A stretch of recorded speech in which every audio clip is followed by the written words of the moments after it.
എല്ലാം അവസാനിച്ചു എന്ന് നിങ്ങൾ കരുതുന്നു. പ്രിയപ്പെട്ടവർ കൈവിട്ടു, വഴി അടഞ്ഞു എന്ന് തോന്നി ശൂന്യതയിൽ നിൽക്കുകയാണ്. എങ്കിൽ ഓർക്കുക, ദൈവം ലോകത്തെ സൃഷ്ടിച്ചത് ഒരു മഹാശൂന്യതയിൽ നിന്ന്.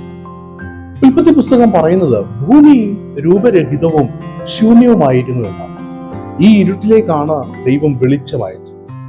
നിങ്ങളുടെ ജീവിതത്തിലും ഇപ്പോൾ ഇരുട്ടാണെങ്കിൽ ആ ശൂന്യത ദൈവം ഒരു പുതിയ അത്ഭുതം പ്രവർത്തിക്കുവാൻ പോകുന്നതിന്റെ അടയാളമാണ്.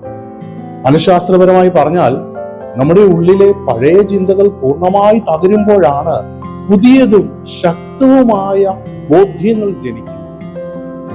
ഈ തകർച്ച നിങ്ങളെ ഇല്ലാതാക്കാനല്ല, നിങ്ങളെ റീബിൽഡ് ചെയ്യാൻ. കളിമണ്ണ് കുഴച്ചുരുട്ടുമ്പോൾ മാത്രമാണ് അത് മനോഹരമായ പാത്രമായി മാറുന്നത്. അതുകൊണ്ട് ഈ വേദനയിൽ ഭാരപ്പെടേണ്ട.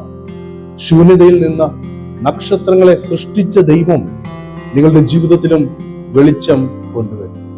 വിശ്വസിക്കുക, നിങ്ങളുടെ ഏറ്റവും നല്ല നാളുകൾ വരാനിരിക്കുന്നത്. God bless you.